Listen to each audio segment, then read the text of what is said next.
ഞാൻ നിങ്ങളോട് ഒരു സത്യം ഇത്രയും കാലം പറഞ്ഞ നുണയല്ല, ഇതും സത്യമാണ്. ഒരു 3 ആഴ്ച മുമ്പ് ഞാൻ ഭയങ്കര ഉത്കണ്ഠാകുലയായിട്ട് ഇവിടെ നിന്നിരുന്നു. ഒരു രാവിലെ 9:30 പ്രേയർ. പൊതുവേ എനിക്കൊരു ടെൻഷൻ എന്ന് പറഞ്ഞ സാധനമുണ്ട്. പിന്നെ അതങ്ങനെ പ്രകടിപ്പിക്കാൻ ഉള്ളിലാണ്, അധികം അങ്ങനെ പ്രകടിപ്പിക്കാറില്ലെങ്കിൽ ഉള്ളിൻ്റെ ഉള്ളിൽ ഭയങ്കര ടെൻഷനുള്ള ഒരാളാണ് ഞാൻ. അപ്പോൾ ഞാൻ കഴിഞ്ഞൊരു ദിവസം ഒരു 3 ആഴ്ച മുമ്പാന്ന് തോന്നുന്നു, നമ്മുടെ സിസ്റ്റർ മേരി ജോസ് സിസ്റ്റർ ഇവിടെ ഇല്ല. അപ്പോൾ എനിക്ക് ഭയങ്കര ഒരു ടെൻഷനായി. ഒത്തിരി ടെൻഷനോടെ ഞാനിങ്ങനെ നിൽക്കുമ്പം ഇവിടെ അച്ഛൻ 9:45 കഴിഞ്ഞിട്ട് നമുക്കറിയാം ഒരു ഡെലിവറൻസ് പ്രെയർ ചെയ്യും. ആ പ്രെയർ ചെയ്യുന്നതിൻ്റെ ഇടയ്ക്ക് ഈശോനോട് ഇങ്ങനെ പറയുകയാണേ, നിങ്ങളുടെ ഉത്കണ്ഠകളെല്ലാം കർത്താവിനെ പരമേൽപ്പിക്കുവാൻ, അവിടുന്ന് നിങ്ങളുടെ കാര്യത്തിൽ ശ്രദ്ധാലുവാണ്. അത് കഴിഞ്ഞു. അപ്പോൾ ഞാനിങ്ങനെ ഈശോയെ ഇതൊക്കെ എങ്ങനെ സമർപ്പിക്കും അല്ലേ, നമുക്കൊക്കെ ഉള്ളൊരു ടെൻഷനല്ലേ, ഇതെങ്ങനെ സമർപ്പിക്കും, ഇതെവിടെ സമർപ്പിക്കും എന്നുള്ള ചിന്തയിൽ ഞാൻ നിൽക്കുമ്പോൾ ഈശോ പറഞ്ഞു, നിനക്ക് സമയം തരാം, സമർപ്പിക്കാനുള്ള സമയമൊക്കെ നമുക്ക് തരാം. ഈശോ നമ്മളോട് എപ്പോഴും വർത്തമാനം പറയും കേട്ടോ, കേട്ടോളൂ. അത് കഴിഞ്ഞപ്പോൾ ഉടനെ പറയുകയാണ്, നിങ്ങൾ കർത്താവിൻ്റെ സന്നദ്ധിയിൽ താഴ്മയുള്ളവരായിരിക്കുവേ, അവിടുന്ന് തക്ക സമയത്ത് നിങ്ങളെ ഉയർത്തിക്കൊള്ളും. പ്രിയപ്പെട്ടവരെ, അടുത്ത ഏറ്റവും വലിയൊരു ടെൻഷൻ അഹങ്കാരം എന്ന് പറഞ്ഞു കഴിഞ്ഞാൽ കാലം കഴിയുമ്പോൾ വെച്ചാൽ അതിനെ ബ്ലസ് ചെയ്യുന്ന സൂചിപ്പിക്കാമെന്നാണ് ഞാൻ പറയാം. അത്രമാത്രം അഹങ്കാരം എൻ്റെ ഉള്ളിലുണ്ട്. അപ്പോൾ ഞാനിങ്ങനെ ഇതും കൂടെ കേട്ടപ്പോൾ എനിക്ക് കൺഫ്യൂഷനായി. ഈ അഹങ്കാരവും എന്ന് വെച്ച് കഴിഞ്ഞാൽ കർത്താവിൻ്റെ സന്നദ്ധിയിൽ താഴ്മയുള്ളവരായിരിക്കണം, ഒപ്പം തന്നെ ഉത്കണ്ഠകളെല്ലാം അവിടെ കൊടുക്കുകയും വേണം. ഈ 2 സംഭവത്തിൽ ഞാനിങ്ങനെ ഒരു 5 മിനിറ്റ്, അപ്പോൾ അച്ഛനിങ്ങനെ ശക്തമായിട്ട് ഇവിടെ പ്രാർത്ഥിക്കുന്നുണ്ട്, ഞാനും ആ കൂടെ പ്രാർത്ഥിക്കുന്നുണ്ട്. പക്ഷേ എൻ്റെ ഉള്ളിൽ ഭയങ്കര ഒരു ടെൻഷനായി. അപ്പോൾ ഞാനത് കഴിഞ്ഞപ്പോൾ ഞാൻ ഓർത്തു, എനിക്കിങ്ങനെ ഇത്ര വലിയ അഹങ്കാരമുണ്ടോ, സാത്താൻ നമ്മളിൽ പണിയെടുക്കുകയാണേ, അത്ര വലിയ അഹങ്കാരമുണ്ടോ, ഞാനിങ്ങനെ അഹങ്കാരിയൊന്നും അല്ലല്ലോ എന്നിങ്ങനെ സ്വയം ആശ്വസിച്ചുകൊണ്ട് നിൽക്കുകയാണ്. അതൊക്കെ കഴിഞ്ഞ് ഞാൻ ഉച്ചയ്ക്ക് ഇങ്ങനെ ബ്രേക്കിൻ്റെ സമയത്ത് ഇങ്ങനെ ചെല്ലുമ്പോൾ നമ്മുടെ സിസ്റ്ററിനോട് ചോദിച്ചു, സിസ്റ്ററെ ഞാൻ കുശുമ്പത്തിയാണോ പാവമാണോ അങ്ങനെയെങ്കിൽ എന്തോ സംസാരത്തിനിടയിൽ സിസ്റ്റർ പറഞ്ഞു, സിസ്റ്ററിന് അത്ര വലിയ എളിമയൊന്നും ഇല്ലെന്ന് പറഞ്ഞു. അപ്പോൾ അതിൻ്റെ അർത്ഥം എന്താ, ഞാൻ അഹങ്കാരിയാണെന്ന് കർത്താവ് സാക്ഷ്യപ്പെടുത്തി തരികയാണ്, തെളിയിപ്പിച്ച് തരികയാണ്. അപ്പോൾ ഞാൻ ആദ്യം കർത്താവിനോട് പറഞ്ഞു, കർത്താവിൻ്റെ സന്നിധിയിൽ താഴ്മയോടെ നിൽക്കാൻ പറഞ്ഞു. അപ്പോൾ ഞാൻ എനിക്ക് അഹങ്കാരമുണ്ട് ഒക്കെ കൊടുക്കാം എന്ന് വിചാരിച്ച് കുറച്ച് നേരം നിൽക്കുമ്പോൾ പറയണേ, നിനക്ക് എന്തൊരു അഹങ്കാരം ഇരിക്കണേ, നിനക്ക് അഹങ്കാരമൊന്നുമില്ല എന്ന് പറഞ്ഞ് സാത്താൻ എന്നെ ഇങ്ങനെ മയപ്പെടുത്തി. കാരണം നമ്മുടെ അഹങ്കാരം താഴെ വയ്ക്കുന്നത് സാത്താൻ ഒട്ടും ഇഷ്ടമില്ല. അവന് ഏറ്റവും ഇഷ്ടമുള്ളൊരു സാധനമാണ് നമ്മളിലെ അഹങ്കാരവും നമ്മളിലെ ടെൻഷനും. ഈ 2 സംഭവം കൊണ്ട് ഞാനിങ്ങനെ, അപ്പോൾ സിസ്റ്ററും കൂടെ പറഞ്ഞപ്പോൾ എനിക്ക് മനസ്സിലായി, രാവിലെ ഈശോ പറഞ്ഞത് ശരി തന്നെയാണ്.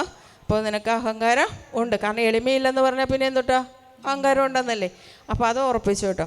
അത് ഞാൻ വീണ്ടും നമ്മുടെ പ്രാർത്ഥന തുടങ്ങി. അപ്പോൾ പെട്ടെന്ന് എൻ്റെ കുർബാനയ്ക്ക് തൊട്ട് മുമ്പ് എൻ്റെ മനസ്സിലിങ്ങനെ ഈശോ തന്നെയാണല്ലോ നല്ല കാര്യങ്ങൾ പറയുക. ഈശോ ഇങ്ങനെ പറയുകയാണ്, നിൻ്റെ ഉത്കണ്ഠകളെല്ലാം ഈ ദിവ്യബലിയിൽ സമർപ്പിക്കുക, നിൻ്റെ അഹങ്കാരവും ഈ ബലിയിൽ അങ്ങ് കൊടുത്തേരേ എന്ന് പറഞ്ഞു. പ്രിയപ്പെട്ടവരെ, അന്ന് ഞാൻ ആ ടെൻഷൻ അങ്ങോട്ട് ഈശോയ്ക്ക് കൊടുത്തു. എൻ്റെ ഉത്കണ്ഠകൾ ഫുള്ള് ഞാൻ കുർബാനയിൽ അങ്ങോട്ട് സമർപ്പിച്ചു. എനിക്കൊന്നൊരു 3 ആഴ്ചയായി എനിക്കൊരു യാതൊരു ടെൻഷനും ഉത്കണ്ഠയൊന്നുമില്ല. അപ്പോൾ ഞാൻ എൻ്റെ ഒരു അനിയനച്ഛനുണ്ട്, അവനോടാണ് സാധാരണഗതിയിൽ എൻ്റെ ടെൻഷനും വിഷമമൊക്കെ പോയി പറയുന്നത്. അപ്പോൾ ഞാൻ ഇന്നിങ്ങോട്ട് പോരുമ്പോൾ ഞാൻ ചോദിച്ചു, ബ്ലെസ്സിങ് വാങ്ങിക്കാറുണ്ട്. അപ്പോൾ ചോദിച്ചു, മോനെ എനിക്ക് ഇപ്പോൾ വല്ല ടെൻഷനും ഉണ്ടോ എന്ന് ചോദിച്ചു. അപ്പോൾ ആൾ പറയുക, ഒരു 3-4 മാസം ഒരു മാസത്തോളം ആയല്ലോ, ടെൻഷനൊന്നും കേൾക്കാനില്ലല്ലോ, അല്ലെങ്കിൽ ആവലാതിയും ടെൻഷനും ഇങ്ങനെ പറയുന്ന ആൾ എന്തു പറ്റിയെന്ന് ചോദിച്ചു. ഞാൻ പറഞ്ഞു, കുർബാനയിൽ ഞാൻ ഒരു ദിവസം ഈശോയ്ക്ക് കൊടുത്തു, അതിനുശേഷം എനിക്ക് ടെൻഷനില്ല. ഞാനിപ്പോൾ ഇത് നിങ്ങളോട് പറഞ്ഞ എന്തിനാ, നിങ്ങളെല്ലാവരും ഇങ്ങോട്ട് വന്നിരിക്കുന്നത് ഒരുവിധമൊക്കെ ടെൻഷൻ കൊണ്ടായിരിക്കും അല്ലേ. നമ്മുടെ ടെൻഷനുണ്ട്, നമ്മൾ ഭയങ്കരമായിട്ട് വിഷമിച്ചിട്ട് വരുമ്പോഴാണല്ലോ നമ്മളൊരു പ്രാർത്ഥനാലയം തേടുകയുള്ളൂ. അല്ലെങ്കിൽ സന്തോഷമുണ്ടെങ്കിൽ ആരും പ്രാർത്ഥനാലയത്തിൽ പോകുന്നു, ടിക്കറ്റ് എടുത്ത് എവിടെ പോവും, സിലിപ്പിക്ക് പോവും. അതല്ലേ നമ്മുടെ സന്തോഷം വരുമ്പോൾ ചെയ്യുക. നമ്മൾ വേദനകൾ വരുമ്പോൾ ഈശ്വര അടുത്തേക്ക് വരുള്ളൂ. അന്ന് പറഞ്ഞോണം. ഇപ്പോൾ ഇന്ന് എന്തായാലും കുർബാന കഴിഞ്ഞു, നാളെ ഒരു കുർബാനയുണ്ട് അല്ലേ. ഇനി നമ്മൾ അടുത്ത പങ്കെടുക്കുന്ന കുർബാനയിൽ നമ്മുടെ ഫുൾ ടെൻഷൻ അങ്ങ് കൊടുത്തേരേ. കാരണം വിശുദ്ധ പത്രോസ്ലീഹ അത് പറയുന്നുണ്ട്. എവിടെയാണ് വിശുദ്ധ പത്രോസ്ലീഹ അത് പറയണേ? 1 പത്രോസ് 5-ാം അധ്യായത്തിൽ 6-ാം തിരുവചനം നമുക്ക് കേൾക്കാം. ദൈവത്തിൻ്റെ ശക്തമായ കരത്തിന് കീഴിൽ നിങ്ങൾ താഴ്മയോട് നിൽക്കുവിൻ, അവിടുന്ന് തക്ക സമയത്ത് നിങ്ങളെ ഉയർത്തിക്കൊള്ളും. നിങ്ങളുടെ ഉത്കണ്ഠയെല്ലാം അവിടത്തെ ഏൽപ്പിക്കുവിൻ, അവിടെ നിങ്ങളുടെ കാര്യത്തിൽ ശ്രദ്ധാലുവാണ്. കണ്ട പ്രിയപ്പെട്ടവരെ, ഈശോനോട് അത് തിരിച്ചാ പറഞ്ഞേ. ആദ്യം എന്നോട് പറഞ്ഞു, നിൻ്റെ ഉത്കണ്ഠകളെല്ലാം കർത്താവിനെ കൊടുക്കാൻ പറഞ്ഞു. കാരണം നമുക്ക് ഈ ടെൻഷൻ അങ്ങോട്ടൊന്നും വെച്ചാലേ നമുക്കൊരു വ്യത്യാസം വരുള്ളൂ. അത് കൊടുത്തു. ഉടനെ അടുത്ത വഴി പറഞ്ഞതാണ് തിരിച്ച്. ഈ വചനത്തിൽ ആദ്യം പറഞ്ഞത്, രണ്ടാമതാ പറഞ്ഞത്, നിങ്ങൾ കർത്താവിൻ്റെ സന്നിധിയിൽ താഴ്മയോടെ നിൽക്കുവാൻ, അവിടെ നിന്ന് നിങ്ങളെ ഉയർത്തിക്കൊള്ളും. ഈ രണ്ട് സംഭവം നമ്മുടെ ജീവിതത്തിലേക്ക് ഒന്ന് കൊണ്ടുവരണം കേട്ടോ. നമുക്ക് സാത്താനെ എന്താ പറയുക, ഒന്ന് കിടക്കണ്ടേ. ഇങ്ങനെ വരുമ്പോൾ ഞാൻ ഈ രണ്ട് വചനങ്ങളുടെയും കൊട്ടേഷൻ എനിക്ക് കിട്ടുന്നില്ല. അപ്പോൾ ഞാൻ എന്താ ചെയ്തതെന്ന് വെച്ച് കഴിഞ്ഞാൽ, നിങ്ങൾക്കൊക്കെ അറിയാവുന്ന പോലെ ഗൂഗിളിൽ പോയി മെറ്റ AI എന്ന് പറയുന്ന ഒരു ഓപ്ഷനിലേക്ക് ചെന്നിട്ട് നിങ്ങളുടെ ഉത്കണ്ഠകളെല്ലാം എന്നിങ്ങനെ അയച്ചു. അതിൻ്റെ ബൈബിൾ കൊട്ടേഷൻ ഒരൊട്ടനടി 1 പത്രോസ് 5:6 അയച്ചു, 6-7 അയച്ചു. നിങ്ങളെല്ലാവരും രാവിലെ ഇങ്ങോട്ട് വന്ന എന്തിനാ? ഞാൻ ഉൾപ്പെടെ എന്തിനാ? നമ്മുടെ വിഷമങ്ങളും ബുദ്ധിമുട്ടുകളും ഒക്കെ പറഞ്ഞ് അവസാനിപ്പിച്ച് പോകാനാണ്. പക്ഷേ ലൂക്കായുടെ സുവിശേഷം 19-ാം അധ്യായം 1 മുതലുള്ള വചനം പറയുന്നുണ്ട്. എന്തായിരിക്കും അത്? ആർക്കെങ്കിലും പറയോ? ഇവിടെ ഇരിക്കുന്നവരല്ല, ഇവിടെ ഇരിക്കുന്നവരാരെങ്കിലും പറയോ? ലൂക്കായുടെ സുവിശേഷം 19-ാം അധ്യായം 1 മുതൽ എന്താ പറയണേ? എപ്പോഴും കേട്ടിട്ടുള്ളതാ. ഒരു സക്കേവൂസിനെ കുറിച്ച് ആരോ ഈ സൈഡിൽ പറഞ്ഞു. സക്കേവൂസിനെ കുറിച്ച്. സക്കേവൂസിന് ഇതുപോലെ തന്നെയായിരുന്നു, നമ്മളെയൊക്കെ പോലെ തന്നെ ജീവിച്ച ഒരാളാണ്. ഉത്കണ്ഠയും ടെൻഷനും അഹങ്കാരവും. കാരണം അവനൊരു ചുങ്കക്കാരനായിരുന്നു, ധനികനായിരുന്നു എന്നൊക്കെ നമുക്ക് വചനത്തിൽ പറയുന്നുണ്ട്. അവനും അങ്ങനെ ഇരുന്നപ്പോൾ ഒരു ദിവസം നമ്മളെപ്പോലെ തന്നെ അവനും തോന്നി ഒന്ന് ഈശോയെ കണ്ടാലോ. സക്കേവൂസിൻ്റെ ആഗ്രഹം എന്തായിരുന്നു? ഈശോയെ കാണണമെന്ന്. നമ്മുടെ ആഗ്രഹം എന്താ? പ്രശ്നങ്ങളൊക്കെ അങ്ങോട്ടൊന്ന് വെക്കണമെന്ന്. പക്ഷെ ഈശോയെ കാണാൻ മാത്രം ആഗ്രഹിച്ചു വന്ന അവൻ എന്താ ചെയ്തത്? സ്വയം അവൻ ആരാണെന്ന് മനസ്സിലായി. നമുക്ക് നമ്മളെ തന്നെ ഒന്ന് മനസ്സിലാക്കാൻ പറ്റുന്നുണ്ടോ? നമ്മൾ നമ്മളെ തന്നെ ഒന്ന് മനസ്സിലാക്കുകയാണെങ്കിൽ നമുക്ക് ഈശോയുടെ അടുത്തേക്ക് ഓടി വരാൻ പറ്റും. ഈശോയുടെ അടുത്ത് അവൻ വന്നു. അവൻ എന്തായിരുന്നു കുറവുണ്ടായിരുന്നത്? പൊക്കക്കുറവ്. ഇതുപോലെ ഒത്തിരി കുറവുകൾ നമ്മിലുണ്ട്. ഏതെങ്കിലും വിധത്തിലോ പൊക്കക്കുറവുകളുണ്ട്. പക്ഷേ ഈ ക്ലാസ് ഒരുങ്ങി ഞാനിവിടെ വന്നു കഴിഞ്ഞപ്പോൾ എനിക്ക് രാവിലെ ചേച്ചി പറഞ്ഞ സാക്ഷ്യം ഭയങ്കര ഇഷ്ടമായി. എൻ്റെ ക്ലാസ്സിനോട് ബന്ധപ്പെട്ട ഒരു സാക്ഷ്യമാണ് ചേച്ചി പറഞ്ഞത്. ചേച്ചിക്ക് ചെവിയിൽ വേദന എടുത്തു. ചേച്ചി വേദന മാറണമെന്നല്ല പറഞ്ഞേ. എന്താ പറഞ്ഞേ? ഈശോയുടെ സ്വരം ഒന്ന് കേൾക്കാൻ വേണ്ടിയായിരിക്കും എനിക്ക് വേദന തന്നേ. അപ്പോൾ ആ ചേച്ചി ഇവിടേക്ക് എന്തിനാ കടന്നു വന്നിട്ടുണ്ടാവുക? ഈശോയുടെ സ്വരം, ഈശോയെ ഒന്ന് കാണാൻ. ഈശോയെ കാണാൻ വേണ്ടി മാത്രം ചേച്ചി എവിടെയോ ഈ സ്ഥലത്ത് നിന്നും ഈ മഴക്കാലത്ത് ബസ് കയറി ഇവിടെ വന്നപ്പോൾ ഈശോ എന്ത് ചെയ്തു? ചേച്ചി ചോദിച്ചു പോലുമില്ല. രാവിലെ തന്നെ ചേച്ചിക്ക് ഈശോയുടെ സ്പർശനം കിട്ടുകയാണ്. ഞാനിവിടെ ഉണ്ട് മോളെ, ഞാനിവിടെ ഉണ്ട്, നീ വിഷമിക്കേണ്ട, നീ പറഞ്ഞതുപോലെ തന്നെ നിൻ്റെ വേദന ഞാൻ ഏറ്റെടുക്കുകയാണ്, നീ ഇനി എൻ്റെ സ്വരം കേൾക്കണം, നിൻ്റെ ചെവികളൊക്കെ ശാന്തമായി സുഖപ്പെടുത്തുന്ന. ഇതേ രീതി തന്നെയാണ് നമ്മുടെ സക്കേവൂസും ചെയ്തത്. അവൻ അവിടെ വന്നു, ഈശോയെ കണ്ടു. ഈശോ എന്ത് ചെയ്തു? അവനെ വിളിച്ച് ഇറക്കി കൊണ്ടുപോയി വീട്ടിൽ ചെന്നു. ഈശോയെ കണ്ടു കഴിഞ്ഞപ്പോൾ അവൻ എന്താ മനസ്സിലായി? പൊക്കക്കുറവല്ല അവൻ്റെ പ്രശ്നമെന്ന് അവന് മനസ്സിലായി. എന്താണ് അവൻ്റെ പ്രശ്നമായിരുന്നേ?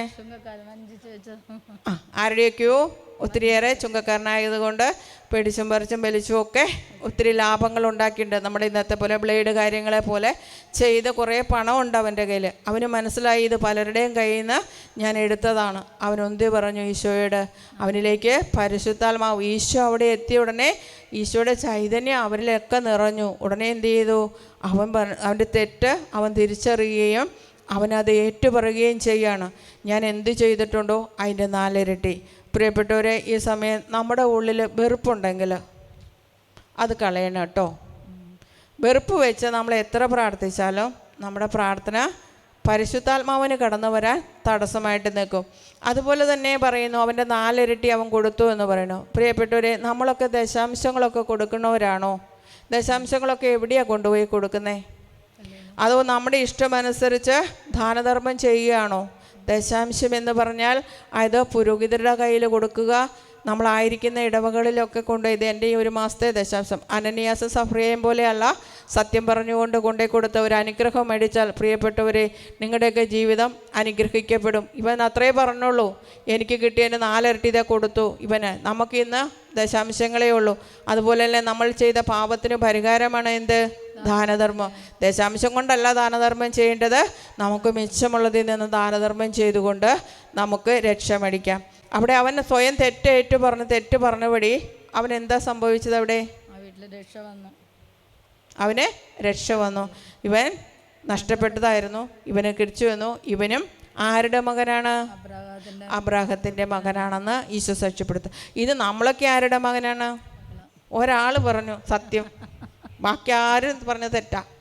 നമ്മൾ അബ്രാഹത്തിൻ്റെ മകളല്ല, നമ്മൾ ദൈവത്തിൻ്റെ മകനാണ്, യേശുക്രിസ്തുവിൻ്റെ മക്കളാണ് നമ്മൾ. അതിലെ ഞാൻ തുടക്കത്തിൽ നിങ്ങളോട് പറഞ്ഞത്, യേശുക്രിസ്തു എൻ്റെ സ്വന്തമായതുകൊണ്ടും ഈ യേശുക്രിസ്തുവിന് വേണ്ടി കാത്തിരിക്കുന്നത് കൊണ്ടുമാണ് ഈ മീറ്ററുകളുള്ള ഡ്രസ്സുകളിട്ട് എല്ലാ ലോകത്തിൻ്റെ സുഖങ്ങളും വേണ്ട എന്ന് വെച്ച് ഇവിടെ നിൽക്കുന്നുണ്ടെങ്കിൽ അത് ഈശോയുടെ മണവാട്ടിയായതുകൊണ്ടാണ്. എനിക്ക് ധൈര്യപൂർവ്വം ഞങ്ങൾക്ക് പറയാൻ പറ്റും, ഞങ്ങൾക്ക് വേറെ ആരുമില്ല, ഞങ്ങളുടെ മണവാളനാണ്, ഞങ്ങൾ ഈശോയുടെ മണവാട്ടികളാണ് എന്ന് ഞങ്ങൾക്ക് പറയാൻ പറ്റുന്നത് ഈ യേശുവിൽ വിശ്വസിക്കുന്നത് കൊണ്ടാണ്. അതുകൊണ്ട് പ്രിയപ്പെട്ടവരെ, നമ്മളിലൊക്കെ എപ്പോഴെങ്കിലും എവിടെയെങ്കിലും പോയി കൂടോത്രമോ മന്ത്രവാദമോ ആഭിചാരി പ്രവൃത്തികളോ ചെയ്തിട്ടുണ്ടെങ്കിൽ അത് ഈശോയുടെ മുമ്പിൽ കൊണ്ടുവന്ന് ഏറ്റുപറഞ്ഞ് ഇറക്കി വെച്ചാലുണ്ടല്ലോ നമുക്ക് കൃപയുടെ അഭിഷേകം കിട്ടും. ഇനിയും എൻ്റെ മകനാണ്, തെറ്റിപ്പോയി, അത് നമ്മൾ ഏറ്റുപറയുവാനും അത് സമർപ്പിക്കുവാനും സാധിച്ചാൽ നമുക്ക് ഒത്തിരിയേറെ കൃപ കിട്ടും.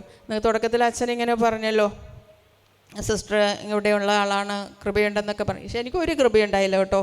ഞാനിവിടെ കയറി വരുമ്പോൾ ഞാൻ വെറും നിങ്ങളെപ്പോലത്തെ ഒരു സാധാരണ ഒരു നിങ്ങളും ഞാൻ തമ്മിലൊരു സിസ്റ്ററാണെന്നൊരു വ്യത്യാസം ഉണ്ടായിരുന്നുള്ളൂ. ഒരു സിസ്റ്ററായിട്ട് ഇവിടെ കയറി വരുന്നത് എന്നാന്ന് വെച്ച് കഴിഞ്ഞാൽ, ഞാൻ ഒറീസയിലായിരിക്കുന്ന സമയത്ത് എൻ്റെ പ്രൊവിൻഷ്യാളമ്മയോട് ഞാൻ കരുണയുടെ പള്ളി മധ്യപ്രദേശിലൊന്ന് പൊക്കോട്ടെ എന്ന് ചോദിച്ചു. അമ്മ പെട്ടെന്ന് എന്നോട് മറുപടി, മധ്യപ്രദേശിൽ പോകണമെന്നല്ല പറഞ്ഞേ, അമ്മ എന്നോട് പറഞ്ഞു, ഇവിടെ പാലക്കാട് ഒരു ധ്യാനകേന്ദ്രമുണ്ട്, അവിടേക്ക് നിനക്ക് പോകാൻ പറ്റുമോ? പ്രിയപ്പെട്ടവരെ, അത്യാവശ്യം ഞാൻ പഠിച്ച് ജോലി ചെയ്തുകൊണ്ടിരിക്കുന്നതാണ്. തിരിച്ച് ജോലിക്ക് പോകാനുള്ള പ്രതീക്ഷയിലാണ് ഞാൻ ഒരു വർഷം പ്രാർത്ഥിക്കാൻ പോയത്. അപ്പോൾ അമ്മ പെട്ടെന്ന്, ഇപ്പോൾ എൻ്റെ ഉള്ളിൽ എന്താണെന്ന് ചോദിച്ചു കഴിഞ്ഞാൽ, മധ്യപ്രദേശിൽ പോകണം, കരുണയുടെ പള്ളിയിൽ പോകണമെങ്കിൽ അമ്മയോട് യേശു പറയണം. അപ്പോൾ ഞാൻ അമ്മയോട് പറഞ്ഞു, ശരി ഞാൻ പോകാം, പാലക്കാട് പോകാമെന്ന് പറഞ്ഞു. തിരിച്ച് ഞാൻ വന്നു കഴിഞ്ഞപ്പോൾ എനിക്ക് ഇത്തിരി സിക്കായിട്ടൊക്കെ വരുന്നത്. വന്നു കഴിഞ്ഞപ്പോൾ ഞാനിങ്ങനെ ചോദിച്ചു, പോകണോ അവിടേക്ക്? ഇനി അച്ഛൻ വിളിച്ചിട്ടൊന്നുമില്ലല്ലോ, അപ്പോൾ നമുക്കിനി പോകണ്ടല്ലേ എന്ന് ചോദിച്ചു. പറഞ്ഞു വരട്ടെ ഞാൻ അച്ഛനോട് ചോദിക്കാം. അപ്പോൾ അച്ഛൻ പറഞ്ഞു പോരേന്ന് പറഞ്ഞു. ഞാൻ ഇവിടേക്ക് വരുമ്പോൾ വട്ടപൂജ്യമായിട്ടാണ് കയറി വന്നത്, വലിയ കൃപകളോ അങ്ങനെ ഒത്തിരിയേറെ ഇതൊന്നുമല്ല. ഇവിടെ വന്നതിന് ശേഷം ഞാൻ എന്താ ചെയ്തതെന്ന് വെച്ച് കഴിഞ്ഞാൽ, വന്ന് നിങ്ങൾക്കറിയാം കുറച്ച് അസുഖം ഉണ്ടായിരുന്നു, അസുഖങ്ങളൊക്കെ ഇവിടെ നിന്നും പ്രാർത്ഥിച്ചു കിട്ടി. ഇവിടേക്ക് കാല് കുത്തിയപ്പോൾ തന്നെ എനിക്ക് മനസ്സിലായി ഇതൊരു പരിശുദ്ധമായൊരു സ്ഥലമാണ്, ഒത്തിരി അനുഗ്രഹങ്ങളുണ്ട്. ഇവിടെയുള്ള എല്ലാവരോടും സംസാരിച്ചപ്പോൾ ആരും ആരുടെയും കുറ്റം പറയുന്നില്ല, കുറവ് പറയുന്നില്ല. തക്കം കിട്ടിയ ഓടിപ്പോയി പ്രാർത്ഥിക്കുന്ന പ്രേക്ഷിതരെ മാത്രമാണ് എനിക്ക് കാണാൻ നോക്കുന്നത്. ഇവിടെ നിന്ന് പ്രാർത്ഥിച്ച് അവിടെ ഓടുന്നു, അവിടെ നിന്ന് പ്രാർത്ഥിച്ച് ഓടുന്നു. ഒരിക്കലും ഇവർ വേറൊരു വർത്തമാനം പറയാതെ ഓടി നടന്ന് പ്രാർത്ഥിക്കുന്നതൊക്കെ കണ്ടപ്പോൾ എനിക്ക് തോന്നി ഇതൊരു പരിശുദ്ധമായ സ്ഥലമാണെന്ന് തോന്നി. പിന്നീട് ഞാനും എന്ത് ചെയ്തു, ഞാനും ഇവിടെ വന്നിരുന്ന് പ്രാർത്ഥിച്ചോട്ടെ എന്ന് ചോദിച്ചു. അപ്പോൾ എൻ്റെ സമയങ്ങൾ ഞാൻ റെസ്റ്റ് എടുക്കേണ്ടതും എൻ്റേതായ എല്ലാ കാര്യങ്ങളും ഞാൻ മാറ്റിവെച്ച് ഇവിടെ ഒരു കൊച്ചു കപ്പളയുണ്ട്, അവിടെ വന്ന് ഈ കരുണയുടെ ഈശോയുടെ ചോട്ടിൽ ഞാൻ വന്നിരുന്ന് ഇങ്ങനെ പ്രാർത്ഥിക്കുകയായിരുന്നു. ഈ പ്രാർത്ഥനയുടെ ഫലം കൊണ്ട് മാത്രം എനിക്ക് പറയാൻ പറ്റും, ഇത് നിങ്ങളുടെ മുമ്പിൽ ഞാൻ നിൽക്കുന്നുണ്ടെങ്കിൽ, ഈ പരിശുദ്ധാത്മാവിൻ്റെ ഒരു കൃപ എന്നിലുണ്ടെങ്കിൽ, അതിൻ്റെ പിന്നിൽ ഈ കരങ്ങൾ ഉയർത്തി കർത്താവിൻ്റെ സന്നദ്ധയിൽ നിന്നതുകൊണ്ട് മാത്രമാണ്. നമ്മുടെ കർത്താവ് നിസ്സാരക്കാരനല്ല, നമ്മുടെ ഈശോ നിസ്സാരമല്ല, നമ്മളെ പടുത്തുയർത്തുന്ന വ്യക്തിയാണ്. നീ എത്ര തളർന്നാ വന്നെങ്കിലും കുഴപ്പമില്ല, നീ എത്ര പാപം ചെയ്തിട്ടാ വന്നേലും കുഴപ്പമില്ല, നീ എത്രമാത്രം ലോകത്തിൻ്റെ സുഖങ്ങളിലായിരുന്നാലും കുഴപ്പമില്ല, നീ എത്ര ആഭിചാര പ്രവൃത്തി ചെയ്താലും കുഴപ്പമില്ല, നിന്നെ സ്നേഹിക്കുന്ന ഒരു ദൈവമുണ്ട് എന്ന് തിരിച്ചറിഞ്ഞാൽ, സക്കേവൂസിനെ ലഭിച്ചതുപോലെ, ഈ നിൽക്കുന്ന ബ്ലെസ്സി സിസ്റ്ററിനെ ലഭിച്ചതുപോലെ ഒത്തിരിയേറെ കൃപകളിലൂടെയും സൗഖ്യത്തിലൂടെയും ദൈവം നമ്മളെ ഓരോരുത്തരെയും കൊണ്ടുപോകും. അതാണ് നമ്മുടെ ഏറ്റവും വലിയ സത്യം. അപ്പോൾ നമുക്ക് എന്ത് ചെയ്യും, ഈശോയോടുള്ള സ്നേഹത്താൽ വാഴ്ത്തപ്പെട്ട റാണി മരിയ ഒരു തേങ്ങാക്കൊത്ത് അവൾ കഴിച്ചില്ല. അമ്പലത്തിൽ കൊണ്ടുപോയി പൂജിച്ച ഒരു തേങ്ങാക്കൊത്ത് ആ സിസ്റ്റർ ചേച്ചി എന്നാണ് ഞാൻ അഭിസംബോധന ചെയ്യാറ്. അതുകൊണ്ടാണ് അങ്ങനെ ഒരു റെസ്പെക്റ്റ് ഇല്ലാണ്ട് എൻ്റെ ചേച്ചി എന്നായിട്ടാണ് ഞാൻ ആളെ കൊണ്ടുകൊടുക്കുന്നത്. എൻ്റെ കുഞ്ഞേച്ചി. എനിക്ക് സ്വന്തമായ സിസ്റ്റർമാരില്ലാത്തത് കൊണ്ട് ഞാൻ എപ്പോഴും അൽഫോൺസമയം വാഴ്ത്തപ്പെട്ട റാണി മരിയ, ഈ രണ്ടുപേരാണ് എൻ്റെ ചേച്ചിമാരായിട്ട് ഞാൻ സ്വീകരിച്ചു കൊണ്ടുകൊടുക്കണേ. അപ്പോൾ ആളെന്താ ചെയ്തത്, ഒരു തേങ്ങാക്കൊത്ത് കഴിക്കാതെ ജീവൻ ബലി കഴിച്ചുവെങ്കിൽ ആളെ ചേച്ചി എന്ന് വിളിച്ചുകൊണ്ട് നടക്കുന്ന ഞാൻ എൻ്റെ ക്രിസ്തുവിനോടല്ലാതെ പ്രാർത്ഥിക്കുന്ന ഏതൊരു സാധനവും ഞാനും കഴിക്കുകയില്ല എന്നൊരു തീരുമാനമെടുത്തു. എന്ന് വെച്ചിട്ട് എനിക്ക് ആരോടും വിഷമമില്ല. എൻ്റെ സ്ഥാപക പിതാവ് ധന്യൻ അഗസ്റ്റിൻ ജോൺ ഊക്കനച്ചൻ പറഞ്ഞത് എന്താണെന്നറിയാം, സ്നേഹിക്കുകയാണ് നിങ്ങളുടെ ജോലി, സ്നേഹത്തെ നിങ്ങളെ ആരും പിന്നിലാക്കരുത്. അപ്പോൾ ആ ഒരു ഇതാണ് ഞങ്ങളുടെ സ്ഥാപകൻ പഠിപ്പിച്ചു വിട്ടിട്ടുണ്ടെങ്കിൽ ആരോടെങ്കിലും ദേഷ്യം വെറുപ്പും പാടുമോ? ഇല്ല. നമുക്ക് നമ്മുടെ ഈശോയോട് പ്രാർത്ഥിക്കാത്ത ഒന്നും എനിക്ക് വേണ്ട. എനിക്ക് മുമ്പ് പോയ എൻ്റെ ചേച്ചിയെന്ന് ഞാൻ വിശേഷിപ്പിക്കുന്ന റാണി മരിയ ഒരു തേങ്ങാക്കൊത്ത് കഴിക്കാതെ ജീവൻ ബലി കഴിച്ചാൽ, വിഗ്രഹത്തിന് അർപ്പിച്ചൊരു ഭക്ഷണം കഴിക്കാതെ ജീവൻ ബലി കഴിക്കാൻ തയ്യാറായെങ്കിൽ ഞാനും എന്തായി തീരണം? ഈ വിഗ്രഹങ്ങൾക്കൊന്നും അർപ്പിച്ച ഭക്ഷണങ്ങളിലേക്കല്ല ശ്രദ്ധ വേണ്ടത്, എന്നെ സ്നേഹിക്കുന്ന എൻ്റെ ക്രിസ്തുവിന് വേണ്ടി ജീവിക്കണം. ഇത് ഞാൻ നിങ്ങളോട് പറഞ്ഞത് നിങ്ങൾക്ക് ആർക്കെങ്കിലും ഒരു ഇൻസ്പിറേഷൻ കിട്ടിയെങ്കിൽ വിഗ്രഹാർപ്പിത ഭക്ഷണങ്ങളിലേക്കൊന്നും നമ്മുടെ ശ്രദ്ധ വിടാതെ നമ്മളും ഈശോയെ സ്നേഹിക്കാൻ തുടങ്ങിയാൽ നമുക്കും ഈശോ നമ്മളോടും പറയും, ഇന്ന് നിനക്ക് രക്ഷ കണ്ടെത്തിയിരിക്കുന്നു, നീയും നഷ്ടപ്പെട്ടതായിരുന്നു, തിരിച്ചു വന്നു എന്ന് പറഞ്ഞ് തോളിലേറ്റി ആശ്വസിപ്പിക്കുന്ന ഒരു ദൈവം നമുക്കുണ്ട്.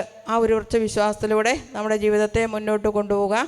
എപ്പോഴും ഈശോയോട് ചേർന്നിരിക്കാനുള്ള കൃപയ്ക്ക് വേണ്ടി നമുക്ക് പ്രാർത്ഥിക്കാം. നമ്മളെ സ്നേഹിക്കുന്ന ഒരു ദൈവം നമുക്കുണ്ട്. എല്ലാവർക്കും ഈശോയുടെ അനുഗ്രഹങ്ങളും കൃപകളും നേർന്നുകൊണ്ടും പ്രാർത്ഥിച്ചുകൊണ്ടും ഞാൻ നിർത്തുന്നു. ദൈവം എല്ലാവരെയും അനുഗ്രഹിക്കട്ടെ.